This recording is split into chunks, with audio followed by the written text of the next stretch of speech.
जय हिंद जय भारत। जैसे कि आप जानते हैं कि हमने कक्षा 6 में प्राचीन भारत का जो आधार है वो हमने कंप्लीट कर लिया है। आपको प्राचीन भारत की विषय वस्तु है वो कम शब्दों में और शॉर्ट रूप में कक्षा 6 की एनसीईआरटी से कवर होगी है। अब हम सीधा old NCERT 11th class Ramchandra Sharma की बुक कंप्लीट करेंगे। इसमें आपको स्टैंडर्ड बताया जाएगा, बहुत विस्तार से बताया जाएगा और आपको अच्छी बात यह है कि इसके साथ आपको नोट्स भी प्रोवाइड कराए जाएंगे। जो फैक्ट हैं वो आपको 2-3 पेजों पर ही इस पूरे चैप्टर के वो वहाँ होंगे। आपको स्टोरी आप समझेंगे जब आपको चैप्टर पढ़ाया जाएगा, तब स्टोरी को आप समझेंगे, कॉन्सेप्ट को आप समय क्लियर करेंगे जैसे कि हम आपको बताएंगे, ठीक है। और फिर अंत में आपको नोट्स प्रोवाइड करवाए जाएंगे। आप उन सभी जो नोट्स हैं वो एक यूपीएससी स्पिरिट के हिसाब से ही बनाए गए हैं। आप उन्हें अपनी कॉपी पर उतारें, अपने खुद के नोट्स बनाएं ताकि आपको विषय वस्तु जो है प्राचीन भारत की बहुत अच्छे से समझ आ जाए। जब प्राचीन भारत अच्छे से क्लियर होगा तो मध्यकालीन भारत को समझने में आपको कोई दिक्कत नहीं होगी। देख लीजिए, रामचंद्र शर्मा की बुक है, ओल्ड एनसीईआरटी 11th क्लास है, प्राचीन भारत, शैक्षणिक राष्ट्रीय शैक्षणिक अनुसंधान और प्रशिक्षण परिषद द्वारा, ठीक है। आगे चलते हैं। एनसीईआरटी है यानी प्रमाणित है बुक। आगे है, आगे आपको चैप्टर वाइज दिए हुए हैं। कितने चैप्टर, तो हम एक बार आपको पढ़कर सुना देते हैं कितने चैप्टर हैं। देख लीजिए भी। पहला चैप्टर है प्राचीन भारतीय इतिहास का महत्व। मध्य की क्यों जरूरी है पढ़ना, हम उन्हें क्यों पढ़ते हैं आज, उसका क्या महत्व है हमारी लाइफ में, ठीक है। वो चैप्टर पहला है। फिर आगे प्राचीन भारतीय इतिहास के आधुनिक लेखक, मतलब कि प्राचीन भारत को लिखने के जो उजागर, जो उसको आज इतनी बड़ी जो बुक्स बनती है उसको लिखने में महत्वपूर्ण योगदान किन लेखकों का रहा है वो। और फिर स्रोतों के प्रकार और इतिहास का निर्माण, ठीक है, उनके बारे में कैसे हुआ है। फिर भौगोलिक ढांचा आपको पूरे भारतीय उपमहाद्वीप का बताया जाएगा। उत्तरी में भौतिक प्रवेश कैसा था, दक्षिण में भौतिक प्रवेश कैसा था। पूर्वांचल जैसे आपको बताया कि उत्तरी भारत में अधिकतर हिमालय पर्वतमाला है, दक्षिण भारत में पठार है यानी प्रायद्वीप पठार है, ठीक है। ये भौगोलिक ढांचा बताया जाएगा। फिर आपको प्रशस्तर युग आदि मानव, जब मतलब कि जब 20 लाख साल पहले की बात होगी जहाँ पर, जब फिर आपको 20 लाख साल पहले यानी पुरापाषाण युग, जब मानव खाद्य अखेटक था। और फिर मध्य पाषाण काल यानी लगभग 20 लाख साल पहले से 12,000 साल पहले तक के समय की बात होगी। और फिर अंत में आपको जो उत्तर युग है, नव पाषाण युग है, जहाँ पर उत्तर पाषाण युग है। पाषाण का मतलब पत्थर होता है, उत्तर का मतलब है सबसे बाद का, जहाँ पर नव मतलब नया, ठीक है। तो ये 10,000 साल पहले की बात होगी। इसमें आपको मानव के अखेटक खाद्य संग्राहक से स्थायी निवास तक की कहानी बताई जाएगी। इसमें सिंधु घाटी सभ्यता नहीं आएगी। सिंधु घाटी सभ्यता हमारे 4700 साल पहले की है, मतलब 2700 ईसा पूर्व की है, ठीक है। फिर आपको ताम्र पाषाण कृषक संस्कृतियाँ बताई जाएंगी, ठीक है। फिर आगे आपको हड़प्पा सभ्यता आएगी। ताम्र पाषाण मतलब हमारे जहाँ ताम्र युग स्टार्ट हो चुका था। तांबे के औजार, तांबे का जो प्रयोग है, ताम्र जो धातु है इसका प्रयोग होना शुरू हो चुका था, ठीक है। उसके बारे में बताया जाएगा जी, हमें मिली है। फिर आपको हड़प्पा सभ्यता के बारे में बताया जाएगा, ठीक है। फिर तांबे और टीन को मिलाकर ही तो हमने हड़प्पा सभ्यता के लोगों ने कांसा बनाया था ना, और कांसे की मूर्तियाँ भी मिली हड़प्पा सभ्यता से। तो इसका मतलब है जो तांबा है वह हड़प्पा सभ्यता से पहले आ चुका था, ठीक है। फिर आगे जो आपको आर्यों का आगमन और ऋग्वैदिक युग बताया जाएगा, मतलब जब हमारे 1900 ईसा पूर्व, ठीक है, 1900 ईसा पूर्व जब हमारे जहाँ पर सिंधु घाटी सभ्यता का लगभग पतन हो चुका था, तो उसके बाद भारतीय उपमहाद्वीप में किन लोगों का निवास हुआ, तो वो आर्यों का था। उसके बाद जो लोग आए 1900 ईसा पूर्व के पश्चात जो लोग आए उन्हें हमने आर्य कहा है, और उनके बाद उनके द्वारा जो युग है उसे ऋग्वैदिक युग कहा गया है। वो जो 1900 ईसा पूर्व सिंधु घाटी सभ्यता खत्म होने के बाद जो लोग आए उन्हें हमने क्या कहा है, आर्य लोग कहा है, ठीक है। और उस युग को क्या कहा है, उस युग को हमने ऋग्वैदिक युग कहा है। ऋग्वैदिक युग में आपको पता होगा कि हमारे जहाँ जो ऋग्वेद है, यजुर्वेद है, ठीक है, सामवेद है, इनकी रचना की गई थी। तो ये इनका काल कब से कब तक था, तो इनका काल लगभग 1500 1900 के बाद ये आए। इनका युग 1500 ईसा पूर्व से आप 1000 मान सकते हैं, ठीक है। मतलब कि मेन इनका मुख्य युग इनका इतना था। फिर इनके बाद जो है महापाषाणिक संस्कृति ने, फिर महापाषाण जो हमारा महापाषाणिक कब्रें आ गई थी। ठीक है, उनके बारे में भी आप समझेंगे। ठीक है, वो 1000 ईसा पूर्व आई थी। फिर उत्तर वैदिक अवस्था आई थी। ठीक है, उत्तर वैदिक, ठीक है, मैंने आपको सही बताया। उत्तर वैदिक सभ्यता मैं आपको बता रही हूँ, इसका मतलब है महापौराणिक कब्रें। ठीक है जी, महापौराणिक कब्रें कब थी, कहाँ थी, जो दक्षिण भारत में थी। ठीक है, उत्तर भारत में क्या था, उत्तर वैदिक सभ्यता थी, यानी वैदिक सभ्यता के बाद का युग था। ठीक है, ये कब से कब था, तो ईसा पूर्व 1000 ईसा पूर्व 1000 ईसा पूर्व से 600 ईसा पूर्व का था। ठीक है, काल को समझिए। 4700 ईसा पूर्व से आज से 4700 पूर्व, जाने आप 2700 ईसा पूर्व से शुरू कीजिए। फिर अब सिंधु घाटी सभ्यता 2700 ईसा पूर्व थी, फिर वो 1900 ईसा पूर्व तक ख़त्म होगी। उसके बाद आर्य आए 1900 ईसा पूर्व। 1900 ईसा पूर्व कौन आए, आर्य लोग आए, और वो लगभग 1000 ईसा पूर्व तक रहे। फिर 1000 ईसा पूर्व से 600 ईसा पूर्व के काल को हम क्या कहते हैं, उत्तर वैदिक काल कहते हैं। ठीक है, और जो आर्य लोग आए थे सिंधु घाटी सभ्यता के ख़त्म होने के बाद, उसको आर्य लोग कहते हैं, उसको वैदिक युग कहते हैं। ठीक है, ठीक है। फिर उत्तर वैदिक काल जो है वह 1000 ईसा पूर्व से 600 ईसा पूर्व रहा है। ठीक है, आर्यों का विस्तार हुआ था। फिर चित्ते दूसरे मर्दबांड का मतलब है बर्तन। ठीक है, मिट्टी के बर्तन थे, रंगीन बर्तन बनने शुरू हो गए थे। लोहा अवस्था आ चुकी थी। ठीक है, 1000 ईसा पूर्व तक लोहा अवस्था आ चुकी थी। संस्कृति, लोहा मतलब लोहा आ चुका था। उत्तर वैदिक अर्थव्यवस्था, राजनीतिक संगठन, सामाजिक संगठन, देवता और अनुष्ठान, ये आपको जो है पूरा कवर किया जाएगा वहाँ पर। फिर जैन और बौद्ध धर्म आपको पता है कि जो लगभग 4वीं सदी में आए हैं। ठीक है, जैन और बौद्ध धर्म, ठीक है, इनके बारे में बताया जाएगा। लगभग 500 ईसा पूर्व की बात होगी जहाँ पर इनके जन्म हुआ। फिर इन्होंने जो प्रचार किया है सत्य के मार्ग का, उनके बारे में बताया जाएगा आपको। ठीक है, फिर जनपद राज्य, प्रथम मगध साम्राज्य, जे मगध साम्राज्य का उदय हुआ था। ठीक है, उसके बारे में जो लगभग 300 ईसा पूर्व, जहाँ 350 ईसा पूर्व की बात होगी जहाँ पर। ठीक है, काल ही है, आपको कालखंड निर्धारित करना है और उनके बारे में क्या पढ़ना है, उनके समय में सामाजिक अवस्था, आर्थिक अवस्था, स्त्रियों की दशा, कृषि की स्थिति क्या थी, यह पढ़ना है। फिर मर्दबाण, कला का विकास, शैक्षणिक अवस्था कैसी थी, भाषा कौन सी थी। ठीक है, किस तरह बाहरी संपर्क, विदेशी संपर्क था या नहीं, उनके बारे में निर्धारित करना है। ठीक है, यह जानना है। ठीक है, फिर बाहरी आक्रमण भी हुए थे, तो ईरानी और मकदूनियाई आक्रमण हुआ था अभी सिकंदर का, जिसे हम सिकंदर का आक्रमण कहते हैं। ठीक है, उसका जे भी ईसा पूर्व 300 ईसा पूर्व की बात है। ठीक है, फिर बुद्ध काल में राज्य और वर्ण समाज के बारे में बताया जाएगा। फिर आपको मौर्य युग के बारे में बताया जाएगा, जो कि 273 से 232 ईसा पूर्व है। ठीक है, इस तरह आपको कालखंड करना है। हर चैप्टर का नॉर्मल सा आपको जो संरचना है वो अपने माइंड में बना लेनी है।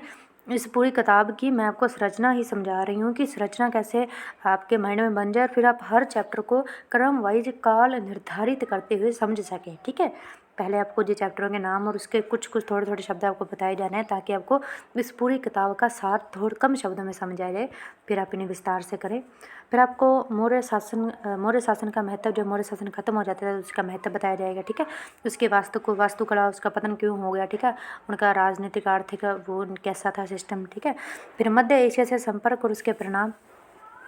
ठीक है, हमारे मध्य एशिया से संपर्क हुए थे।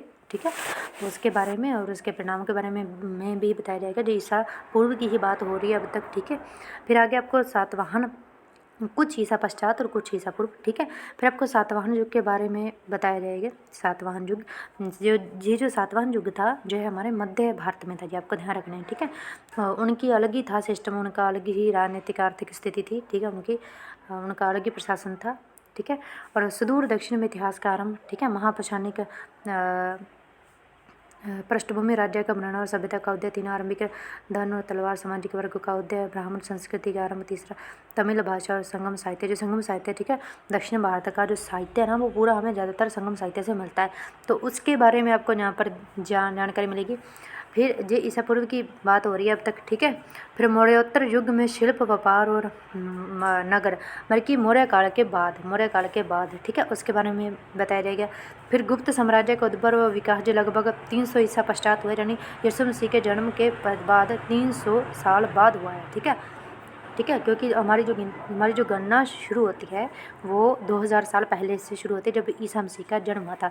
ईसा मसीह के जन्म से 300 साल बाद की बात हो रही है। तब भारत में क्या था, तब भारत में चंद्रगुप्त प्रथम थे, समुद्रगुप्त थे, ठीक है, और चंद्रगुप्त द्वितीय थे, और इनका साम्राज्य था 380 से 412 तक, ठीक है। जो गुप्त साम्राज्य था वो भारत में अच्छी तरह से फैला हुआ था, ठीक है। ये अब पश्चात ईसा पश्चात की बात आगे, पहले हमने ईसा पूर्व की बात की थी, ठीक है। फिर गुप्त काल का जीवन, ठीक है। अब गुप्त काल के राजाओं के बारे में आपको बता दिया जाएगा 20वें चैप्टर में, ठीक है। और फिर आपको गुप्त काल का जीवन बताया जाएगा 21वें चैप्टर में, ठीक है। फिर 22वें चैप्टर में पूर्वी भारत में सभ्यता का प्रसार बताया जाएगा। ईसा पश्चात की बात हो रही, ईसा पश्चात की बात है, ठीक है। ध्यान रखना, पूर्वोत्तर भारत के राज्यों में सभ्यता का प्रसार कैसे हुआ। फिर हर्ष और उसका काल बताया जाएगा, जो हमारे उत्तरी भारत का ही था शासक, ठीक है। इसके समय में चीन के लोग थे, वो बौद्ध धर्म के तीर्थों की यात्रा करने के लिए और आध्यात्मिक तौर पर वो भारत में आए थे। तो ये हर्ष के राज्य में भी जो रहे थे, और जो हमारा नालंदा विश्वविद्यालय जो था, ये हमारा इन्हीं के समय में था, ठीक है। तो ईसा पश्चात की बात हो रही है, ईसा पश्चात 400 ईसा पश्चात गुप्त साम्राज्य के बाद की बात है। गुप्त साम्राज्य खत्म हो चुका था तब तक, ठीक है। आगे है प्रायद्वीप में नए राज्यों के गठन और ग्राम विस्तार। अब दक्षिण भारत के बारे में बात होगी आपको। दक्षिण भारत में ईसा पश्चात पल्लव चालुक्य जो लोग आए थे, इनका शासन था, उनके बारे में बताया जाएगा। दक्षिण भारत में अलग ही था साम्राज्य, उत्तर भारत में अलग था, दक्षिण भारत में अलग था, पूर्वोत्तर में अलग था। तो तीनों को अपने 3 भागों में बांट कर पढ़ना है, ठीक है। फिर दर्शन का विकास बताया जाएगा आपको, ठीक है। फिर भारत का एशियाई देशों से सांस्कृतिक संपर्क, ठीक है, हमारे देशी देशों से सांस्कृतिक संपर्क था। ईसा पश्चात, पहले अपने ईसा पूर्व देखा, पहले एशिया से संपर्क, फिर हम एशिया से संपर्क ईसा पश्चात देखेंगे। प्राचीन से मध्यकाल की ओर देखेंगे, प्राचीन से मध्यकाल की ओर कैसे गए, ठीक है। कृषि, व्यापार, वर्ण व्यवस्था, मध्य परिवर्तित विकास, भक्ति तंत्र संप्रदाय, ठीक है। फिर सामाजिक परिवर्तनों का अनुक्रम पढ़ेंगे, ठीक है। विज्ञान और सभ्यता की विरासत, और इस तरह जो हमारा ये बुक जो है, इसमें हमें इतने टॉपिकों के बारे में विस्तार से जानकारी मिलेगी। तो इसी क्रम में आज हमारा जो पहला चैप्टर है वो है प्राचीन भारतीय इतिहास का महत्व, क्यों जरूरी है, हमें क्यों प्राचीन भारत का इतिहास पढ़ना चाहिए, इसके बारे में आज हम इस चैप्टर में जानेंगे। पहला अध्याय है प्राचीन भारतीय इतिहास का महत्व। शुरू करते हैं भाई।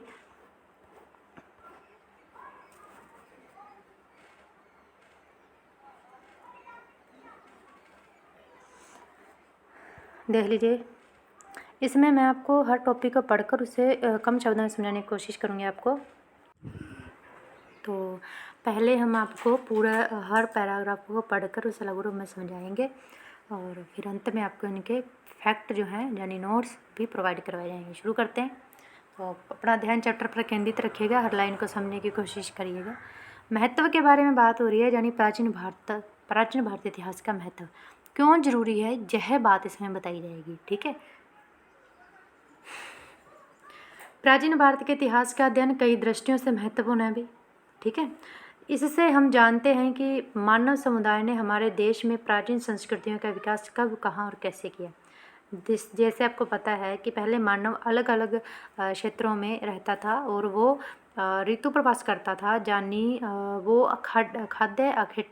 खाद्य संग्राहक की था, यानी वो सिर्फ पेट भरता था और वो कहीं से भी भर सकता था, ठीक है। लेकिन फिर मानव ने समुदाय रूप में रहना शुरू किया, और फिर मानव ने प्राचीन संस्कृतियों का विकास किया। और इसने कब किया, तो जैसे कि हम सिंधु घाटी सभ्यता के बारे में जानते हैं, कहाँ किया ये भी हम जानते हैं, कैसे किया, ठीक है, ये भी हम समझते हैं, ठीक है। यह बतलाता है कि यह हमें बात कौन बतलाता है, तो यह प्राचीन भारत ही बतलाता है, उसी से हम यह बातें समझ पाते हैं। यह बतलाता है कि उन्होंने कृषि की शुरुआत कैसे की, ठीक है। पहले तो वह कंदमूल आदि इकट्ठा करके अपना जीवन बिताता था, फिर अचानक उसने कृषि शुरू करना कैसे शुरू कर दिया, उसके बारे में बताता है। जिससे कि मानव का जीवन सुरक्षित और सुस्थिर हो गया। सुरक्षित हो गया, भी एक स्थान पर ही रहता था और सुस्थिर हो गया। ठीक है, इससे ज्ञात होता है कि प्राचीन भारत के निवासियों ने किस तरह प्राकृतिक संपदाओं की खोज की और उनका उपयोग किया। पहले मानव को नहीं पता था कि फसल भी उगती है और इससे हम जो अपना साल भर का खाना भी इकट्ठा कर सकते हैं एक फसल उगाकर। लेकिन फिर उसने प्राकृतिक संपदा हो जानी, फसलों के बीजों को समझा, उनको उगाना शुरू किया, कैसे, ठीक है, उपयोग किया, तथा किस प्रकार उन्होंने अपनी जीविका के साधनों की सृष्टि की। ठीक है, जैसे क्या जाता है, हम यह भी जान पाते हैं कि उन्होंने खेती, कटाई, बुआई, धातुकर्म आदि की शुरुआत कैसे की, कैसे जंगलों की सफाई की और कैसे ग्रामों, नगरों, अंततः राज्यों की स्थापना की। पहले तो मानव सिर्फ खाद्य आखेटक संग्राहक ही था, लेकिन फिर उसने बाद में खेती करना शुरू कर दिया, एक स्थायी निवास करना शुरू कर दिया, समुदाय में रहना शुरू कर दिया, प्राकृतिक संपदाओं की खोज कर ली और फिर गांवों का विकास कर लिया। अभी बहुत से लोग इकट्ठा रहने लगे, घर बन गए, गांव बन गए, फिर नगर बन गए। ठीक है, मतलब जहाँ पर शिल्पक्रम और कृषि जैसे कार्य न होकर जहाँ पर धातुकर्म जैसे कार्य होते थे वो नगर कहलाते थे। ठीक है, नगरों के आस पास बहुत सारे गांव होते थे जैसा कि आजकल होता है। ठीक है, और अंततः राज्यों की स्थापना कैसे की, यानी हमारा एक राज्य होगा और हम उनके साम्राज्य के अधीन, उसके ही नियम के अधीन होंगे। यह कैसे किया, तो यह सारी जानकारी हमें प्राचीन भारत के इतिहास से प्राप्त होती है। ठीक है, अब आपको समझ आ गया होगा, अब आगे चलते हैं। कोई समुदाय तब तक सभ्य नहीं समझा जाता जब तक वह लिखना न जानता हो। ठीक है, कोई भी समुदाय सभ्य नहीं होगा जब तक वह लिखना न जानता हो। आज भारत में जो विभिन्न प्रकार की लिपियां प्रचलन में हैं, उन सबका विकास प्राचीन लिपियों से हुआ है। तो हमारे जो प्राचीन लोग थे, प्राचीन भारत के जो लोग थे, उन्होंने धीरे धीरे लिपियों का विकास किया और वो आगे विकसित होती गई और आज वही हमारे यहाँ लिपियाँ प्रचलित हैं। ठीक है, हमारी आज की भाषाओं का भी वही हाल है। ठीक है, हमारी वर्तमान भाषाओं की जड़ें कहाँ हैं, अतीत में हैं। तो ये क्या है, तो फिर इम्पोर्टेंट हुआ ना प्राचीन भारतीय इतिहास हमारे लिए। ठीक है, और वे कई युगों में विकसित हुई हैं, धीरे धीरे विकसित हुई हैं भाई। अब अनेकता में एकता, यह हमारे भारतीय उपमहाद्वीप के लोगों की एक विशेषता रही है कि यहाँ हमारे अनेकता में एकता रही है। बहुत से हैं लेकिन सब में एकता का भाव है, साथ रहने का भाव है। इस बात को हम कैसे समझेंगे, इस पर क्वेश्चन बन जाए कि बताइए कि हमारे प्राचीन भारतीय इतिहास में एक नीचे क्वेश्चन दिया हुआ है, ये रहा। बताएं कि प्राचीन भारतीय इतिहास का अध्ययन आज को समझने के किसी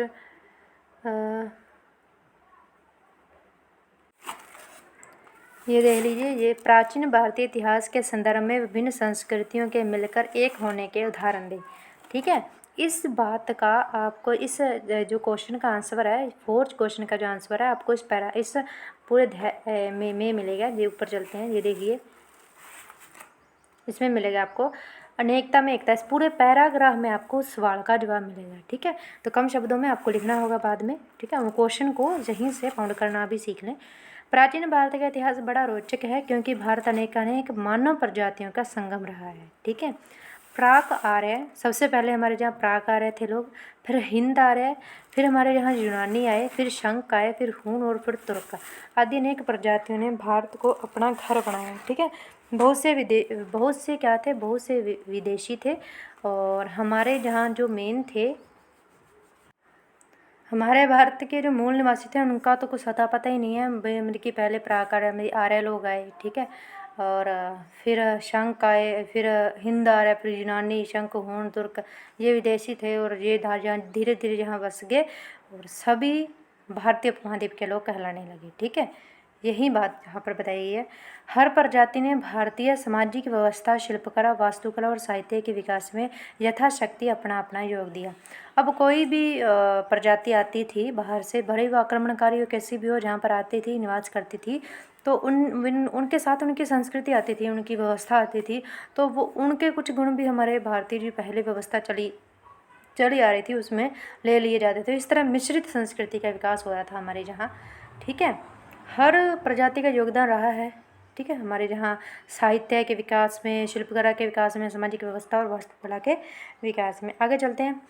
ये सभी समुदाय और इनके सारे सांस्कृतिक वैशिष्ट्य निर्शिष्टवत इस तरह मिल गए कि आज उनमें से किसी को हम उनके मूल रूप में साफ पहचान नहीं सकते। सभी घुल मिल गए हैं, हम नहीं पहचान सकते कि ये हिंदार हैं, ये हूण थे, ये शंक थे, ये तुर्क थे, ये यूनानी थे। ठीक है, नहीं पहचान सकते। अब भारतीय लोगों को नागरिकता मिल गई, अब सभी भारतीय कहलाते हैं, भारतीय नागरिक कहलाते हैं। प्राचीन भारतीय संस्कृतियों की विलक्षणता यह रही है, ठीक है, इसमें उत्तर और दक्षिण के तथा पूर्व और पश्चिम के सांस्कृतिक उपादान समेकित हो गए हैं, ठीक है। भले ही हमारे दक्षिण भारत में कुछ अलग शासकों की अलग व्यवस्था थी, ठीक है। उत्तर भारत में नए नए शासक थे और आक्रमणकारी होते थे, उनकी शासन व्यवस्था होती थी, और पूर्वोत्तर में एक अलग ही थी। लेकिन उनके क्या है भी, उनके उपादान एक दूसरे की संस्कृति में मिलते रहे हैं, एक दूसरे से वो एक दूसरे को जानते रहे हैं, एक दूसरे की भाषा, बोली, शासन व्यवस्था, ठीक है, आर्थिक स्थिति को एक दूसरे की जानते रहे हैं, ठीक है। यही बात यहाँ बताई गई है। सांस्कृतिक उपादान समेकित हो गए हैं, यानी एक मिलजुल गए हैं। आर्य सांस्कृतिक उपादान थे, यानी उत्तर भारत के जो थे, उत्तर के वैदिक और जो है उत्तर के वैदिक एवं संस्कृत मूलक संस्कृति के अंग हैं, ठीक है। जो आर्य सांस्कृतिक उपादान थे, जो मान लीजिए जो आर्य लोग थे ना, वो हमारे उत्तर भारत में थे, ठीक है। ये वैदिक और सांस्कृतिक मूलक संस्कृति के संस्कृत मूलक संस्कृति के अंग थे। तो प्राक आर्य जातीय उपादान दक्षिण की द्रविड़ और तमिल संस्कृति से आए हैं। प्राक आर्य जाति मतलब कि जो आर्य, प्राचीन आर्य लोग, मतलब कि आर्य से पहले की बात हो रही है, जो वो लोग थे वो दक्षिण के द्रविड़ और तमिल संस्कृति से आए हैं, ठीक है, उपादान जो हैं। लेकिन द्रविड़ और संस्कृतर यानी संस्कृत के बाद भाषाओं के बहुत सारे जो शब्द हैं उन वैदिक ग्रंथों में भी, यानी दक्षिण भारत में जो द्रविड़ और संस्कृतर जो लोग थे, ठीक है, ठीक है, उनकी भाषाओं के बहुत सारे जो शब्द हैं ना, जो दक्षिण भारत की संस्कृति के जो बहुत सारे शब्द हैं, वो हम उत्तर भारत की सांस्कृतिक ग्रंथों में, यानी कि वैदिक ग्रंथों में भी पाए जाते हैं। दक्षिण भारत में बोले जाने वाले बहुत सारे शब्द उत्तर भारत के बोले जाने वाली भाषाओं में भी यूज किए जाते हैं, या उनके ग्रंथों में भी पाए जाते हैं। तो इसका मतलब है कि दक्षिण भारत के लोगों से उत्तर भारत के लोग परिचित थे, ठीक है। जिनका काल, अब दक्षिण भारत के लोगों का काल जो है जी कब से कब तक था, तो 1500 ईसा पूर्व से 500 ईसा पूर्व की, ठीक है, के बीच बताया जाता है। आगे आपको समझ, ये शब्द जो है प्रायद्वीपीय वैदिकेतर भारत से संबंध भावनाओं, संस्थाओं, उत्पादनों और निवासों के द्योतक हैं। जो बताते हैं हमें प्रायद्वीपीय एवं वैदिकेतर भारत से जो संबंध, उनके संस्थाएं थे, उत्पादनों और निवासों के बारे में बताते हैं। इसी प्रकार पाली और संस्कृत के बहुत शब्द जो गंगा के मैदानों में विकसित भावनाओं और संस्थाओं के द्योतक हैं, वे लगभग 300 ईसा पूर्व से 600 ईसा के संगम नाम से प्रसिद्ध प्राचीन तमिल ग्रंथ मिले। यानी उत्तर भारत में कौन सी भाषा बोली जाती थी, पाली और जो हमारी संस्कृत है, ये भाषाएं बोली जाती थी, जो कि ये भाषाएं कहाँ विकसित हुई थी, मुख्यतः गंगा के मैदान में विकसित हुई थी, मान लीजिए उत्तर भारत में विकसित हुई थी, ठीक है। ये जो है ये दक्षिण भारत में जो संगम साहित्य लिखा गया है उनमें पाई जाती है। ये शब्द हैं जो इनके बहुत सारे, जैसे पहले द्रविड़ और तमिल भाषा के जो बहुत सारे शब्द हैं वो उत्तर भारत के वैदिक ग्रंथों में मिलते हैं। इसी तरह हमें उत्तर भारत के पाली और संस्कृत के बहुत सारे शब्द हमें दक्षिण भारत के संगम साहित्य में मिलते हैं, और इनका काल कब से कब तक है, वे लगभग 300 ईसा पूर्व से 600 ईसा पश्चात के संगम नाम से प्रसिद्ध प्राचीनतम तमिल ग्रंथों में मिलते हैं, ठीक है। अब साधारण भाषा में आप ये समझिए कि पूरी पहले तो आपको बताया गया है कि बहुत सारे आक्रमणकारियों का या फिर विदेशियों का भारत में शासन हुआ, ठीक है। वो जहाँ पर समेकित हो गए हैं सबके, हमारी शिल्पकला, हमारी जो अर्थव्यवस्था के विकास में उनका योगदान रहा है अलग अलग। फिर आपको बताया गया है कि सबकी भाषा एक दूसरे से, वो एक दूसरे को जानते थे सभी, ठीक है। दो भाषाओं के आदान प्रदान होता था, ठीक है। जैसे दक्षिण का उत्तर भारत में, उत्तर का दक्षिण भारत में पाली आदि मुंडा, उसका भी आगे बताया जाएगा, ठीक है। जब तक जहाँ बताया गया आगे है, इसमें भारत के पूर्वांचल ने भी जहाँ प्राकार्य जातियाँ बसी थी, ठीक है, प्राचीन आर्य जातियाँ बसी हुई थी, अपना योगदान किया है, ठीक है। यहाँ के लोग मुंडा और कोल भाषाएं बोलते थे। पूर्वोत्तर भारत के पूर्व के लोगों की बात हो रही है, जहाँ आज का अरुणाचल प्रदेश, असम, ये जो है वहाँ की बात हो रही है। वहाँ कौन सी भाषाएं बोली जाती थी, तो वहाँ पर मुंडा और यहाँ पर कोल भाषाएं बोलते थे। भाषा वैज्ञानिकों ने यह सिद्ध किया है कि हिंद आर्य भाषाओं में फाहा, नौका, खत्ती आदि के सूचक बहुत शब्द मिलते हैं, वे मुंडा भाषाओं से लिए गए। तो जो उत्तर भारत में जो हिंद आर्य जो लोग थे, भाषाओं में जो शब्द बोले जाते थे, फाहा, नौका, खत्ती, जो हमारे पूर्वोत्तर भारत यानी पूर्व के भारत, अरुणाचल प्रदेश, असम आदि का जो है वहाँ बोली जाने वाली मुंडा और मुंडा भाषाओं से लिए गए हैं, ठीक है। ये बात यहाँ पर बोली जा रही है, यानी उत्तर भारत की भाषा को पूर्वोत्तर भारत की भाषा से संबंधित किया गया, उनमें समेकित किया गया, ठीक है। फिर भी मुंडा संस्कृति का पूरा अवशेष उतना नहीं है जितना द्रविड़ संस्कृति का है, ठीक है। यानी दक्षिण की जितना हमें पूर्वावशेष हमें दक्षिण भारत की संस्कृति का मिलता है, उतना हमें पूर्वोत्तर भारत की संस्कृति का नहीं मिलता है। द्रविड़ भाषा के भी अनेक शब्द हिंद आर्य भाषा में पाए जाते हैं, यानी दक्षिण भारत के बहुत सारे शब्द जो है हमें उत्तरी भारत के हिंद आर्य भाषा में पाए जाते हैं। ऐसा माना जाता है कि वैदिक भाषा में जो ध्यानात्मक और शब्दात्मक परिवर्तन लक्षित होते हैं, उनकी व्याख्या मुंडा प्रभाव के आधार पर जितनी की जा सकती है उतनी ही द्रविड़ प्रभाव के आधार पर की जा सकती है। यानी यदि उत्तरी भारतीय की भाषा में परिवर्तन आ रहा है तो उसमें पूर्व के भारत की भाषा का भी योगदान है और दक्षिण की भाषा के प्रभाव का भी योगदान है। यानी पूर्व और दक्षिण की भाषा मिलकर उत्तर की भाषा को क्या कर रहे हैं, प्रभावित कर रहे हैं। यह बात साधारण शब्दों में आपको बताई गई, यह इस टॉपिक में बताया जा रहा है, ठीक है। आगे है अभी, प्राचीन भारत काल से ही विविध धर्मों का प्रांगण रहा है। भी भारत ऐसा प्रांगण रहा है जहाँ पर बहुत से धर्म मानते जाएंगे लोग। प्राचीन भारत में कौन से धर्म थे? तो पहला धर्म हिंदू था, दूसरा जैन था, फिर आगे आपको पता है कि जो 500 ईसा पूर्व क्या हुए थे, हमारे जैन धर्म आ गया था, बौद्ध धर्म आ गया था, ठीक है। धर्मों का उदय हुआ भी प्राचीन भारत में, परंतु इन सभी धर्मों और संस्कृतियों का पारस्परिक सम्मिश्रण और प्रभाव इस प्रकार हुआ कि लोग भले ही भिन्न भिन्न भाषाएं बोलते, भिन्न भिन्न धर्मों को मानते और भिन्न भिन्न सामाजिक रीति रिवाजों पर चलते हों, पर सारे देश में सभी की एक सामान्य जीवन पद्धति है, ठीक है। सबकी सामान्य जीवन पद्धति है, भले ही वो जैन धर्म को मानते हों, बौद्ध धर्म को मानते हों, या किसी अन्य हिंदू धर्म को मानते हों, बड़े उनका जो रीति रिवाज हैं, जो उनका रहन सहन है, जो उनकी सामान्य जीवन पद्धति है, वो कुल मिलाकर समान ही है, ठीक है। हमारे देश में विविधताओं के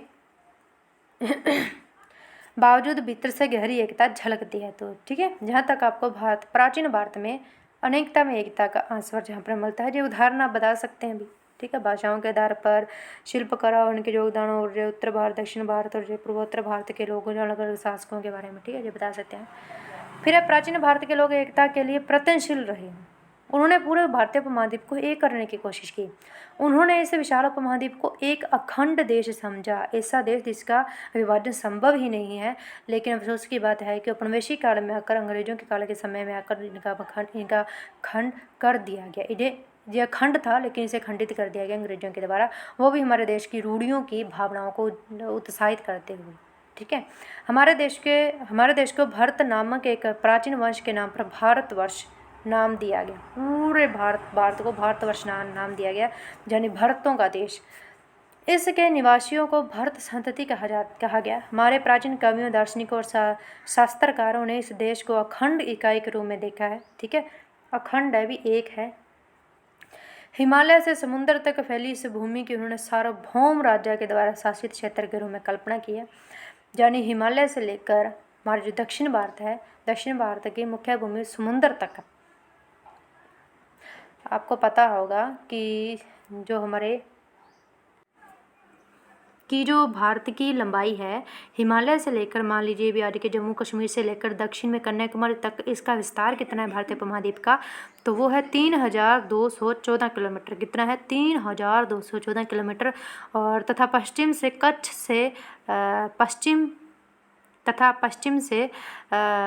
में कच्छ से, यानी गुजरात का जो हमारा कच्छ है, वहाँ से लेकर पूर्व में अरुणाचल प्रदेश तक का जो विस्तार है वो है 2933 किलोमीटर।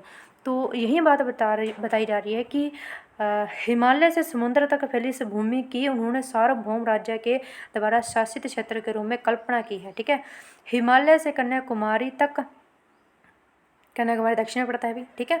और पूर्व में ब्रह्मपुत्र की घाटी से पश्चिम में सिंधु पार तक अपना राज्य फैलाने वाले राजाओं का व्यापक रूप से यशोगान किया गया है भी यहाँ के कवियों के द्वारा। और इससे राजा चक्रवर्ती राजा कहलाते थे, चक्रवर्ती राजा, ठीक है, जो पूरे भारतीय उपमहाद्वीप को शासित करते हैं, ठीक है। देश में इस प्रकार की राजनीतिक एकता कम से कम 2 बार प्राप्त हुई है, कम से कम 2 बार ही प्राप्त हुई है प्राचीन भारत में। ईसा पूर्व 3री सदी में प्राप्त हुई है, मतलब कि ईसा के जन्म के 300 वर्ष पहले, ठीक है। कौन सा शासक हुआ था हमारे भारत में? अशोक ने अपना साम्राज्य सुदूर दक्षिणांचल को छोड़ सारे देश में फैलाया था। ठीक है। फिर ईसा की 4वीं सदी में भी समुद्रगुप्त जी आते हैं। समुद्रगुप्त की विजय पताका गंगा की घाटी से तमिल देश के शोर तक पहुंची है। ठीक है। 7वीं सदी में चालुक्य राजा पुलकेशिन ने हर्षवर्धन को हराया, जो संपूर्ण उत्तर भारत का अधिपति माना जाता था। ठीक है। 7वीं सदी मतलब यीशु मसीह के 700 साल बाद कौन हुआ था? अभी हमारे उत्तर भारत में हर्षवर्धन हुआ था, जिसे दक्षिण भारत के राजा पुलकेशिन, चालुक्य राजा पुलकेशिन ने हरा दिया था। ठीक है। आगे, राजनीतिक एकता के अभाव की स्थिति में भी सारे देश में राजनीतिक ढांचा का मोह भेष एक जैसा रहा। राजनीतिक स्थिति भले ही राजनीतिक एकता का भले ही अभाव हो, ठीक है, एक शासक भले ही पूरे भारतीय क्षेत्र को शासित न कर रहा हो कुछ समय के लिए, लेकिन फिर भी लगभग उनका राजनीतिक ढांचा तो था, वह एक जैसा ही था। विजेताओं और सांस्कृतिक नेताओं के मन में भारत का भान अखंड भूमि के रूप में ही हुआ। भारत की इस एकता को विदेशियों ने भी सकारा है। ठीक है। वे सर्वप्रथम सिंधु तटवासियों के, ठीक है, इस भारत को कैसे सकारा है, तो आप इसका उदाहरण देंगे, एग्जाम्पल देंगे।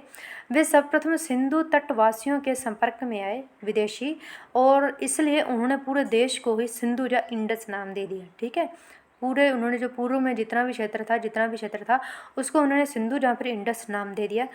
हिंद शब्द संस्कृत के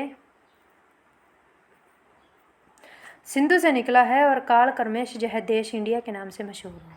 उनके द्वारा दिया जो नाम है आज इंडिया के रूप में मशहूर है, जो इनके यूनानी पर्याय के बहुत निकट है, और यह फारसी और अरबी भाषाओं में हिंद नाम से विदित हुआ। ठीक है।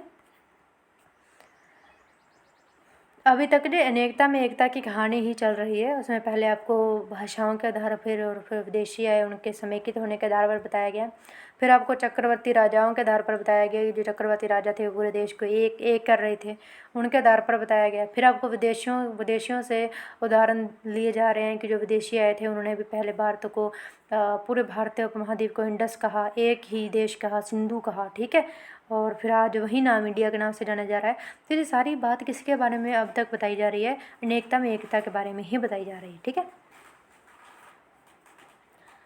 देश में भाषागत और सांस्कृतिक एकता स्थापित करने के लिए निरंतर प्रयास होते रहे। अभी भी एकता की बात हो रही है। ठीक है।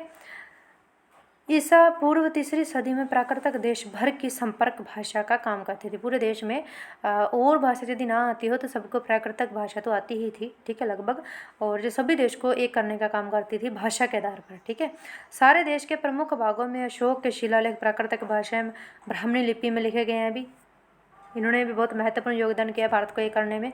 बाद में वह स्थान संस्कृत ने ले लिया। वहीं जो प्राकृतिक का स्थान जो पहले था पूरे देश को एक भाषा के आधार पर जोड़ने का काम जो पहले प्राकृतिक भाषा करती थी, अब वह संस्कृत करने लगी है। ठीक है। बाद में यह स्थान संस्कृत ने लिया और देश के कोने कोने में राजभाषा के रूप में प्रचलित हुई। यह राजभाषा थी। ठीक है। यह सिलसिला ईसा की 4वीं सदी में आकर गुप्त काल में और भी मजबूत हुआ, यानी ईसा 400 यीशु मसीह के 400 साल पश्चात, यानी जब हमारे जब गुप्त काल था, तो पूरी तरह प्राकृतिक भाषा का स्थान पूरी तरह संस्कृत भाषा ने ले लिया था। ठीक है। यह सिलसिला ईसा की 4वीं सदी में आकर गुप्त काल में और भी मजबूत हुआ, यद्यपि गुप्त काल के बाद देश अनेक छोटे छोटे राज्यों में बंट गया। ठीक है। हमारे उत्तर के कुछ राज्य अलग हो गए, पूर्वोत्तर के अलग हो गए, मध्य के अलग हो गए और दक्षिण के अलग हो गए। अलग अलग में बंट गए थे, और उनकी भाषा भी जो स्थानीय भाषा का वो यूज करने लगे थे। लेकिन ठीक है, यद्यपि गुप्त काल के बाद देश जो अनेक छोटे छोटे राज्यों में बंट गया, फिर भी राज्य के दस्तावेज संस्कृत में ही लिखे जाते। पूरे भारतीय उपमहाद्वीप में जो राज्य के जो शासकों के जो दस्तावेज होते थे वो हमेशा संस्कृत में ही लिखे जाते थे। ठीक है। आगे है, यह भी उल्लेखनीय है कि प्राचीन महाकाव्य रामायण और महाभारत तमिलों के प्रदेश में भी वैसे ही आह्लाद और भक्ति भाव से पढ़े जाते हैं। भी उत्तर भारत के जो धर्म के जो धार्मिक ग्रंथ है वो दक्षिण भारत में उसी भक्ति भाव से पढ़े जाते हैं, जैसे काशी और तक्षशिला की पंडित मंडलियों में पढ़े जाते हैं। ठीक है। मतलब कि सबके प्रति भक्ति भाव सम्मान है सबके प्रति। इन दोनों महाकाव्यों की रचना मूलतः संस्कृत में ही हुई थी भी। ठीक है। जो हमारे अनेकता में एकता की बात साबित हो रही है यहाँ पर। ठीक है। भक्ति भाव सबका आदर करते हैं, भले उत्तर भारत के धर्मों का दक्षिण भारत के लोग सम्मान करते हैं। ठीक है। दक्षिण भारत के धर्मों का उत्तर भारत के लोग सम्मान करते हैं। बाद में इन्हें विभिन्न स्थानीय भाषाओं में प्रस्तुत किया गया भी। ठीक है। रामायण और महाकाव्यों को अनेक स्थानीय भाषाओं में, कुछ क्षेत्र विशेषों की भाषाओं में परिवर्तित कर दिया गया, जहाँ पर लिख दिया गया। परंतु भारत का सांस्कृतिक मूल्य और चिंतन चाहे जिस किसी भी रूप में प्रस्तुत किए जाएं, उनका सार्थक सारे देश में एक सा रहा है। ठीक है। भारतीय इतिहास की यह विशेषता है कि जहाँ एक विचित्र प्रकार की सामाजिक व्यवस्था उदित हुई, अलग ही प्रकार की, उत्तर भारत में वर्ण व्यवस्था या जाति प्रथा का जन्म हुआ, जो सारे देश में व्याप्त होगी। ठीक है। एक जगह पर ये भी अनेकता में एकता ही है, यदि कहीं अनेकता में एकता है, यदि अभी तक अच्छाइयाँ के बारे में बताया जा रहा है, अब एक बुराई भी थी हमारे जहाँ वर्ण व्यवस्था, तो यह भी पूरे भारतीय उपमहाद्वीप में ही फैल गई थी। ये भी अनेकता में एकता का उदाहरण है। प्राचीन उत्तर भारत में वर्ण व्यवस्था या जाति प्रथा का जन्म हुआ, जो सारे देश में व्याप्त हो गई। ठीक है। प्राचीन काल में जो लोग बाहर से आए वे भी किसी न किसी वर्ण जाति में मिल गए। वर्ण व्यवस्था ने ईसाइयों और मुसलमानों को भी प्रभावित किया, वो भी अलग अलग वर्णों में, ठीक है, उनको भी उसने प्रभावित किया। धर्म परिवर्तन करने वाले लोग किसी न किसी जाति के थे। ठीक है। जो धर्म परिवर्तित करते थे, धर्म परिवर्तन का तो क्या, वो मतलब कि भगवान तो एक ही है, वो भाव प्रकट करते हैं सबके प्रति आदर। हमारे भारतीय लोगों की विशेषता ही देखिए, वो सभी धर्मों का ही क्या करते हैं, आदर करते हैं हमारे भारत के लोग। तो आम भाषा में लोग अपने धर्म को ज़्यादा तवज्जो देते हुए भी कह देते हैं भी धर्म परिवर्तन हो गया। ठीक है। तो धर्म परिवर्तन करने वाले लोग किसी न किसी जाति के थे। ठीक है। ठीक है। और वे हिंदू धर्म को छोड़ नए धर्म में विदित हो जाने पर भी पूर्व की अपनी जाति के कुछ रीति रिवाजों पर पूर्ववत चलते रहे। ठीक है। भले ही उन्होंने बाहरली किसी धर्म को अपना लिया हो, ठीक है, और वो उनके नियमों के, जैसे कि हर परमेश्वर के नियम एक ही होते हैं, सच्चाई पर चलो, बुराई से भागो। ठीक है। सच्चाई का अनुसरण करो और परमेश्वर का भय मानो हमेशा। तो सेम ही होते हैं सभी के, लेकिन फिर भी वो क्या था, जिस समाज में वह रहते आ रहे उस समाज के नियमों को वो फॉलो करते थे। ठीक है। वर्तमान में अतीत की प्रासंगिकता क्या है, अभी क्यों हमें पढ़ना चाहिए। ठीक है। अब तक तो हमें प्राचीन भारत के बारे में जाना है। प्राचीन भारत पहले जो पैराग्राफ था उसमें हमने जाना था कि प्राचीन भारत हमें क्या क्या बताता है अभी। ठीक है। फिर हमने जाना था कि प्राचीन भारत में अनेकता में एकता थी, इसका पूरा पैराग्राफ पूरा डिटेल में आपको बताया गया, अनेक उदाहरण दे देकर बताया गया। फिर आपको बताया गया प्राचीन वर्तमान में अतीत की प्रासंगिकता क्या है, हम किस लिए पढ़ें इसे। अब इसका मेन टॉपिक जो इसका अर्थ जहाँ पर बताया जाएगा, आधुनिक काल में हम जिन समस्याओं का सामना कर रहे हैं ना, उनके संदर्भ में भारत के अतीत का अध्ययन विशेष सार्थक सिद्ध होता है। आज जो समस्याएं उत्पन्न हुई हैं वो कहीं ना कहीं प्राचीन भारत से चलती आ रही हैं। कुछ लोग प्राचीन संस्कृति और सभ्यता को फिर लौटाने के लिए आवाज़ उठा रहे हैं, मतलब कि वो प्राचीन ही समाज व्यवस्था वापस आए। ठीक है। जो कि आज की व्यवस्था जो है सही नहीं है मानवीय नैतिकता के लिए, और भारत के उज्जवल अतीत के गुणगान में भाव विभोर हो जाते हैं। उन्हें कला कौशल की प्राचीन रीतियों वस्तुओं के संरक्षण की उतनी चिंता नहीं है। ठीक है। वो कहते हैं कि प्राचीन भारत की जो व्यवस्था थी वो वापस आनी चाहिए। ठीक है। लेकिन उन्हें क्या नहीं है, उन्हें कला कौशल की प्राचीन वस्तुओं के संरक्षण की उतनी चिंता नहीं है। वास्तव में वे समाज और संस्कृति का पुराना प्रतिमान स्थापित करना चाहते हैं, जैसे कि पहले वर्ण व्यवस्था होती थी। ठीक है। ऐसी स्थिति में अतीत को ठीक से समझना निहायत जरूरी है। ठीक से समझो अतीत को। बेशक भारत के लोगों ने जीवन के विभिन्न क्षेत्रों में प्रगति की है, पर केवल अतीत के प्रगति के बल पर ही हम आज के विज्ञान के उपलब्धियों का मुकाबला नहीं कर सकते। हम इतने आगे आकर हम एकदम इस जगह को छोड़कर हम पीछे नहीं जा सकते। हम आज जो विज्ञान की जो उपलब्धियाँ हासिल की जा रही हैं पूरे विश्व में, हम उसका मुकाबला सिर्फ अतीत के आधार पर नहीं कर सकते। जो है बात रामचंद्र शर्मा जी कह रहे हैं, इसमें संदेह नहीं कि प्राचीन भारतीय समाज अन्यायग्रस्त था। ठीक है। अन्यायग्रस्त था भी कह रहे हैं, मतलब कि जो हमारा प्राचीन भारत था वो अन्यायग्रस्त था। अब अन्यायग्रस्त कैसे था, मतलब कि सबको समान न्याय नहीं मिलता था। कैसे नहीं मिलता था, वर्णों पर निचले विशेषत शूद्रों चांडलों पर जिस तरह से अपात्रताएं थोप दी जाती थी, वह आज के विचार में बड़ा ही खेदजनक लगता है। ठीक है। सभी मानव समान है, परमेश्वर ने सबको समान ही बनाया। अब कुछ लोगों को अलग करके आप कह रहे हो कि आप शूद्र हैं, आप पवित्र हैं, आपका काम सिर्फ ऊपर के तीनों वर्णों की सेवा करना ही आपकी कोई इज्जत रिस्पेक्ट नहीं है, ठीक है। तो ये तो फिर ये मानवीय भाव तो नहीं हुआ ना। यह बात यदि आज हम सोचते हैं तो यह बहुत हमें खेदजनक लगता है, बहुत निराशा होती है। यदि प्राचीन भारत को वापस हम प्राचीन समाज व्यवस्था को वापस आज लाते हैं तो इसका मतलब है कि वो चीज़ें भी साथ में आएंगी, वो बुराइयां भी, वर्ण व्यवस्था भी साथ में आएगी, ठीक है। अगर पुरानी जीवन पद्धति में परिवर्तन न लाया जाए, लाना पड़ेगा, परिवर्तन लाना पड़ेगा, यह बात समझाई जा रही है। अगर पुरानी जीवन पद्धति में परिवर्तन न लाया जाए तो स्वभावत वे सारी विषमताएं भी सर उठाएंगी, ठीक है। भारत में सभ्यता के विकास की धारा इन सामाजिक भेदभावों की वृद्धि के साथ साथ रह बही है।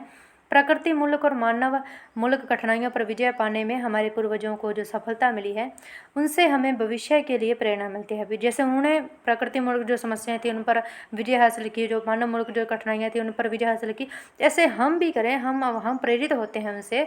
पर अतीत को पुनः लौटाने का अर्थ होगा कि उन सामाजिक विषमताओं को कायम रखना जिनके कारण हमारा देश चिरकाल से दुर्दशा ग्रस्त रहा है। यानी हमारे भारतीय महाद्वीप में बहुत से हमारे राष्ट्र का विकास में बांधा बने हुए हैं। हमारे प्राचीन जो भारत में जो न्यायग्रस्त जो समाज व्यवस्था थी वो एक बांधा बनी हुई है, और एक दूसरा जो हमारे जो सामाजिक विषमताएं हैं ये बनी हुई है, ठीक है। तो ये वापस नहीं ला सकती, ठीक है, नहीं ला सकते हम। नहीं तो हमारा जो विकास है वो पहले से बहुत धीरे हो रहा है। आज भारत विकसित होता यदि इस तरह की विषमताएं नहीं होती, ठीक है। तो जिनके कारण हमारा देश चिरकाल से दुर्दशाग्रस्त रहा है, इसलिए सही ढंग से अतीत का मर्म समझना आवश्यक है। अतीत को लाओ, लेकिन सिर्फ सही चीज़ों को लाओ। जो चीज़ें विकास में बाधा उत्पन्न करती हैं, जहाँ विकास में हमारे विकास में अड़चन बनती है, उनको ख़त्म करो, वहीं ख़त्म करो, ठीक है। यह बात इस पैराग्राफ में बताई जा रही है। प्राचीन मध्य और उत्तरकाल की बहुत सी रूढ़ियाँ वर्तमान काल में भी हमारा पीछा करती आई हैं। भाई जो इन चीज़ों को हम संस्कार कहते हैं। इन चीज़ों को जैसे कई लोगों की सोच होती है भी जो स्त्री है वो कमज़ोर है, लेडीज़ क्या कमज़ोर है, जो काम पुरुष कर सकता है वो लेडीज़ नहीं कर सकती। ये धारणा थी प्राचीन समय से। लड़कियों को ज़्यादातर घर पर ही रखा जाता था, और फिर मैरिज के बाद भी घर पर ही, ज़्यादा उन्हें इधर उधर का काम नहीं दिया जाता था। और जहाँ तक कि लेडीज़ से यह आशा की यह भी आशा थी कि जब पति मरता था तो उसके साथ पत्नी को भी मरना पड़ता था, और उससे जिंदा वो, चलो पति तो किसी वजह से मरा, लेकिन पत्नी को जिंदा जलना पड़ता था, ठीक है।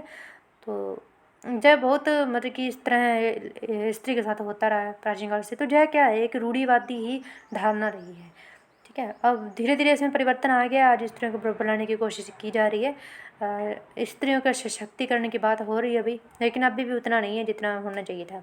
पुराने लोकाचार, मान्यताएं, सामाजिक रीति रिवाज और धार्मिक कर्मकांड विधियां लोगों के मन में इतनी गहराई तक पहुंची हुई हैं कि इनसे छुटकारा पाना आसान नहीं है। अब पूर्वजों से जो बातें चली आ रही हैं तो एकदम से थोड़ी ना परिवर्तन हो जाएगा। दुर्भाग्यवश जो पुराने दुराग्रह व्यक्ति और राष्ट्र दोनों के विकास के भीतर से अवरोध उत्पन्न करते हैं। जो दोनों चीज़ें राष्ट्र के विकास को नहीं होने दे रही हैं।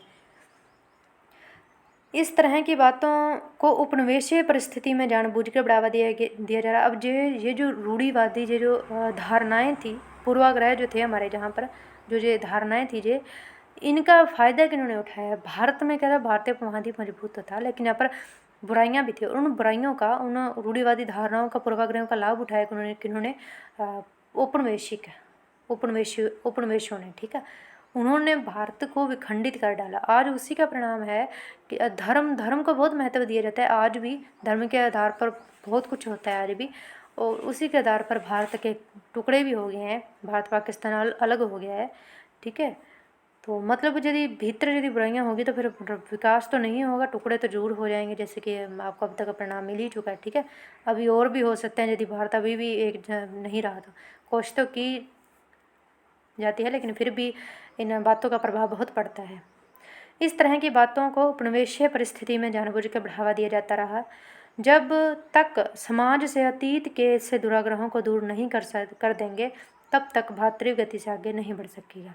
ये जो प्राचीन बात से ये जो बुराइयां हैं, यदि ये अब तक नहीं निकालेगी, इतना टाइम हो गया अभी भी नहीं निकालेगी, तो फिर भारत का विकसित राष्ट्र के रूप में होना थोड़ा सा सपना ही है, थोड़ा सा बहुत ज़्यादा टाइम लगेगा फिर, ठीक है, मुश्किल ही है।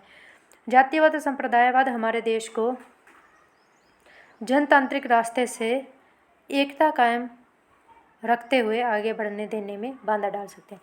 ये जो जातिवाद है अभी भारत के नागरिकों को अलग अलग जातियों में बांट दिया जाता है, ठीक है। एक नागरिकता तो ठीक है दे दी गई एक, लेकिन फिर भी लोगों के मन में जो बात बैठी नहीं है, वो भारत का बहुत सारे लोग भारतीय होने से पहले वो कास्ट को रखते हैं, हम इस कास्ट के, तो कई बार उनके साथ भेदभाव भी होता है, अभी भी होता है, बहुत होता है। और संप्रदायवाद तो धर्म के आधार पर तो बहुत सारा होता है, ठीक है। और जब तक इन बातों को नहीं मिटाया जाएगा तब तक हम एकता हमारे जो विकास में है वो जहाँ एकता कायम रखते हुए आगे बढ़ने में बाधा ही डाल रहे हैं। जे जातिवाद और संप्रदायवाद, जातीय व्यवधान और पूर्वाग्रह पढ़े लिखे लोगों के मन में भी शारीरिक श्रम की प्रतिष्ठा को घुसने नहीं देती, ठीक है। वो जो जातीय पूर्वाग्रह हैं जो प्राचीन समय से चले आ रहे हैं, वह संस्कार कईयों के लिए संस्कार नाम है, ठीक है। तो वो उन्हें प्रगति नहीं करने दे रहे हैं और अपने सामान्य हित में हमें एकताबंद नहीं होने देती, ठीक है। महिलाओं को नागरिक अधिकार भले ही मिल गए हों, लेकिन समाज में युगों से दबी रहने के कारण वे अपनी भूमिका निभाने में समर्थ नहीं हुई। आज भी महिलाएं उनके मन में भय ही रहता है, बराबरी का हक नहीं हो पाता है।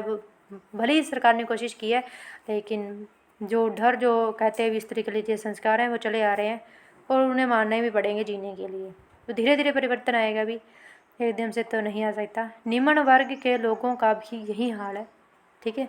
जो उन्हें जो अछूत माने जाते थे, जो शूद्र लोग होते थे, उनसे सिर्फ ऊपरी वर्णों की सेवा ही करवाते थे और उनसे उनके पास कोई पैसा वगैरह नहीं होता था, तो वो अपनी समृद्धि भी नहीं कर पाए। तो आज भारतीय उपमहाद्वीप का बहुत बड़ा भाग है जो आज आर्थिक स्थिति से कमज़ोर है। आर्थिक स्थिति से ही नहीं है, वो शैक्षणिक स्थिति से भी कमज़ोर है, उनके पास शिक्षा भी नहीं है, ऐसे ज़िंदगी बता रहे हैं। और इस तरह भारत में होता रहा तो आने वाले समय में जो है भाग बढ़ता ही रहेगा और जो है भारत के विकास में बाधा उत्पन्न करेगा। इसलिए जरूरी है कि अभी से इन लोगों को मुख्य धारा में लाया जाए, उनको साथ में लेकर चला जाए ताकि भारत तीव्र गति से विकास कर सके। प्राचीन भारत के अध्ययन से हम तह में निम्न वर्ण के लोगों का भी यही हाल है। प्राचीन भारत के अध्ययन से हम तह में बैठ कर पता लगा सकेंगे कि इन दुराग्रहों की जड़ें कहाँ हैं और दुराग्रह ये चीज़ें आई कहाँ से हैं जो आज हमारे भारत के विकास में बाधा बनी हुई है। हम उन कारणों को ढूंढ निकाल सकेंगे जिन पर जाति प्रथा और महिला की पराधीनता टिकी हुई है। उन कारणों को समझेंगे और सकीन संप्रदायवाद, ठीक है, को बढ़ावा मिल रहा है। और जिन बातों से सकीन संप्रदायवाद को जो आज भी धर्म के आधार पर इतना कुछ हो रहा है वो क्यों हो रहा है उसको हम समझ सकेंगे। अतः प्राचीन भारत का इतिहास केवल उन्हीं लोगों के लिए प्रासंगिक नहीं है जो जानना चाहते हैं कि अतीत का वह उज्जवल स्वरूप क्या है। मतलब कि जो पहले हमारे भारतीय महाद्वीप के लोग जहाँ की व्यवस्था बहुत अच्छी होती थी, जो है जानना चाहते हैं उनके लिए ही जो प्रासंगिक नहीं है, जिसे कुछ लोग फिर से लौटाना चाहते हैं। मतलब कि वही जो उज्जवल हमारा भारतीय समाज होता था उसे वापस लाना चाहते हैं प्राचीन भारतीय व्यवस्था को, उनके लिए ही जो है प्रासंगिक नहीं है, बल्कि उन लोगों के लिए भी है जो देश की प्रगति में बाधा डालने वाले तत्वों को पहचानना चाहते हैं, ठीक है। आज देश तीव्र गति से विकास क्यों नहीं कर रहा है, इस बात को यदि समझना है तो हमें भारतीय इतिहास के जड़ों, प्राचीन भारत के इतिहास की जड़ों को खोलना होगा, देखना होगा कि जो है क्यों नहीं विकास कर रहा है, क्या कारण है। और उस बातों को जो जातिवाद, संप्रदायवाद, महिला की पराधीनता और ये सब चीज़ें इनको समाप्त कैसे किया जाए, ठीक है, जैसे विकसित हुई हैं उसी तरह से समाप्त कैसे किया जाए, इस क्वेश्चनों का आंसर जो है हमें प्राचीन भारत के इतिहास से ही मिलेगा। यह बात रामचंद्र शर्मा जी हमें बतलाने की कोशिश कर रहे हैं। तो इस तरह हमारा जो है पहला चैप्टर ख़त्म होता है। चैप्टर का नाम था प्राचीन भारत इतिहास का महत्व, क्यों है भाई, क्यों जुड़ी है प्राचीन भारत। तो इस सवाल का जवाब अब आपको मिल गया होगा। इसके आप क्वेश्चन देख लीजिए, इसके आंसर देने की कोशिश करना आप। सेकंड देते हैं, फर्स्ट इतना इंपॉर्टेंट नहीं है। बताएं कि प्राचीन भारतीय इतिहास का अध्ययन आज के भारत को समझने के लिए किस प्रकार उपयोगी है। तो इसका आंसर आप बहुत अच्छे से दे सकते हैं। जातिवाद जो हमारे आज जहाँ जो चलता है, यह प्राचीन काल से ही चलता आ रहा है, वहीं से विकसित हुआ जो है। और जो हमारे यहाँ संप्रदायवाद जिसने देश को ही दो भागों में विभाजित कर दिया है, यह क्यों इतना बड़ा संप्रदायवाद क्यों हुआ था और कैसे औपनिवेशिक जो लोग थे उन्होंने कैसे हमारी जातिवाद, संप्रदायवाद का फ़ायदा उठाया, आप यह बता सकते हैं। इस तरह की पराधीनता आज स्त्री इतनी लेडीज़ फिर भी इतनी कमज़ोर क्यों है, इतना ज़्यादा बढ़ावा देने के बावजूद भी, इन बातों के भी आप बता सकते हैं, ठीक है। और भी बहुत सारी बातें आप इसमें इंक्लूड कर सकते हैं क्या आप समझते हैं कि अतीत को परिवर्तित करना वांछनीय है? बताएं क्यों या क्यों नहीं। तो परिवर्तित करना क्यों है आप बता सकते हैं अभी। वर्णों की बात बता सकते हैं, संप्रदायवाद की बात बता सकते हैं, ठीक है। उन चीज़ों को ख़त्म करना होगा तो ही बात अतिरिक्त गति से विकास कर पाएगा, क्यों नहीं तो आप इनका आंसर कर सकते हैं। प्राचीन भारतीय इतिहास के संदर्भ में विभिन्न संस्कृतियों ने मिलकर एक होने के उदाहरण दें, तो आप बता सकते हैं अभी प्राकार्य, हिंदार्य, यूनानी, फिर शंक, फिर हूण, ये कैसे आए, इन्होंने कैसे हमारी शिल्पकला व्यवस्था में योगदान दिया, ठीक है। और फिर समेकित कैसे हुए थे, सब कुछ भाषाएं समेकित कैसे हुई, बहुत बड़ा उदाहरण टॉपिक है, इन पर आप इसका आंसर भी दे सकते हैं। तो इसी के साथ आज का हमारा जो चैप्टर है ख़त्म होता है। अगला चैप्टर है प्राचीन भारतीय इतिहास के आधुनिक लेखक। तो अब हम इस चैप्टर के नोट्स करते हैं, शॉर्ट रूप में आपको इनके फैक्ट बताए जाएंगे। चलिए करते हैं। ये नोट्स हैं भी प्राचीन भारतीय इतिहास का महत्व। फर्स्ट पॉइंट लिखेंगे, प्राचीन मानव समुदायों के अध्ययन से हमें उनकी प्राकृतिक संपदाओं की खोज व अनेक उनके जीविका के साधनों के बारे में पता चलता है। कोई समुदाय तब तक सभ्य नहीं समझा जाता जब तक वह लिखना न जानता हो। आज भारत में जो विभिन्न प्रकार की लिपियां प्रचलित हैं, उन सब का विकास प्राचीन लिपियों से हुआ है। प्राचीन भारत अनेक मानव प्रजातियों का संगम रहा है भी, आप बता सकते हैं। पहले प्राकार्य, फिर हिंदार्य, यूनानी, शंख, हूण, तुर्क, आज के इनके मूल रूप को पहचानना मुश्किल है। आर्य सांस्कृतिक उपादान उत्तर के वैदिक और संस्कृत मूलक संस्कृति के अंग थे। प्राक आर्य जो थे, जब प्राक आर्य जाते तो उपादान दक्षिण की द्रविड़ और तमिल संस्कृति के अंग हैं, जो प्राक आर्य हैं। वैदिक ग्रंथों में द्रविड़, मुंडा, और आपको पता है द्रविड़ भाषा दक्षिण में बोली जाती थी, वैदिक जो भाषा है वो उत्तर में थी, और मुंडा आपको पता है जो मुंडा भाषा थी जो पूर्वोत्तर भारत में थी। और असंस्कृत शब्दों का उल्लेख हमें मिलता है वैदिक में भी। तो इनका काल जो है, जो शब्दों का काल जो है, जब 1500 ईसा पूर्व से 500 ईसा पूर्व बताया जाता है, यानी आज से 3500 साल पहले से 2500 साल पहले। ईसा पूर्व नहीं है, पहले लिखेंगे आप, ईसा पूर्व नहीं लिखेंगे। पाली और संस्कृत के शब्द जो कि उत्तर जो भाग है हमारा, उत्तरी भाग है भारत का, जहाँ पर बोलते थे पाली और संस्कृत, और जो गंगा के मैदानों में विकसित हुए, वे लगभग 300 ईसा पूर्व से 600 ईसा के संगम जनी प्राचीन तमिल ग्रंथ जो है में मिलते हैं। जनी उत्तर भारत के जो भाषा में बोले जाने वाले शब्द हैं जो है वो दक्षिण भारत की भाषा में मिलते हैं, ठीक है। दक्षिण भारत का जो साहित्य लिखा है उसमें मिलते हैं। भारत के पूर्वांचल की प्राक आर्य जाति के लोग मुंडा जहाँ कोल भाषाएं बोलते हैं भी। हिंद आर्य भाषा में अनेक शब्द मुंडा या द्रविड़ भाषाओं के पाए जाते हैं। हिंद आर्य यानी उत्तरी भारत की भाषा में पूर्वोत्तर भारत की भाषा के बहुत सारे शब्द मिलते हैं, यानी जिसमें लगभग एक थे। भारत देश को भरत नामक एक प्राचीन वंश के नाम पर भारतवर्ष नाम दिया गया। इनके निवासियों को भरत संतति कहा गया, आप बता सकते हैं। हिमालय से कन्याकुमारी तक पूर्व में ब्रह्मपुत्र की घाटी से पश्चिम सिंधु पार तक अपना राज्य फैलाने वाले राजाओं को चक्रवर्ती राजा कहा जाता है।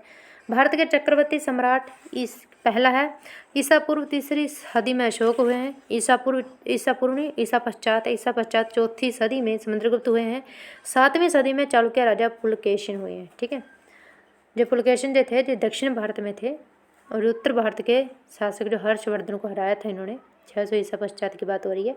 सर्वप्रथम ईरानी सिंधु तटवासियों के संपर्क में आए थे, जो विदेशी थे ईरानी, ठीक है। और इसलिए उन्होंने पूरे देश को ही सिंध या फिर इंडस नाम दिया, यानी जे एकता का बोध बताया जा रहा है। उन्होंने भी पूरे भारतीय महाद्वीप के लोगों को एक ही समझा। आगे हैं, ईरानी भाषा में हिंद शब्द संस्कृत के सिंधु से निकला है भाई। बाद में हमारा देश इंडिया के नाम से मशहूर हुआ, जो यूनानी पर्याय के निकट है।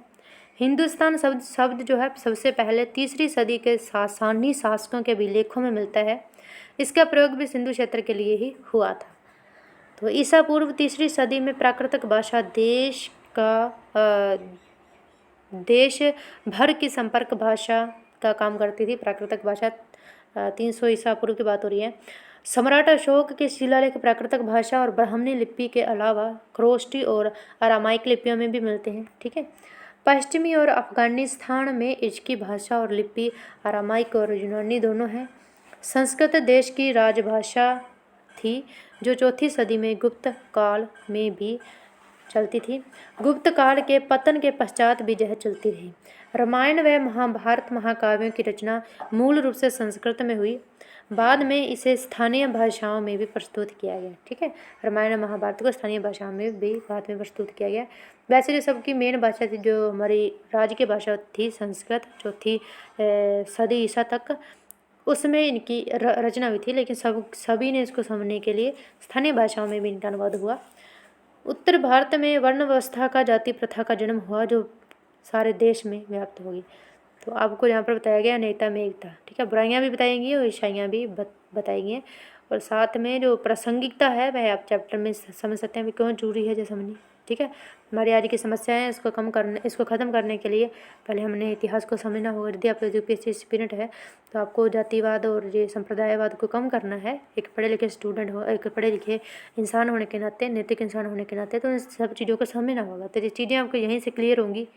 ठीक है, जो समझ आपको वहाँ चाहिए, उस चेयर पर चाहिए, बैठे हुए चेयर पर जो आपका काम होगा तब चाहिए, वो समझ यहीं से विकसित होगी। तो आज हमने पहला चैप्टर कंप्लीट किया है। ठीक है, इसके फैक्ट आपको प्रोवाइड करवाए हैं, आप इन्हें उतार लें कॉपी पर। और जो स्टोरी आपने चैप्टर में समझी है, जो आपका कॉन्सेप्ट है वह वहाँ पर क्लियर हुआ है। 3 चीज़ें क्लियर करनी है, कॉन्सेप्ट क्लियर करना है, वो आप सुनकर करेंगे, खुद करेंगे, देख कर करेंगे। फिर आपको याद रखना है तो आप लिखेंगे, फैक्ट लिखेंगे, हमने आपको प्रोवाइड करवाए हैं, आप ये लिखिए अपनी कॉपी पर, और फिर उनको रीड करिए ताकि ये आपको हमेशा के लिए याद हो सके। तो इसी के साथ आज का हमारा चैप्टर ख़त्म होता है। आशा है कि आपको चैप्टर समझ आया होगा, बहुत गहराई से समझाने की कोशिश की है। तो जय हिंद, जय भारत।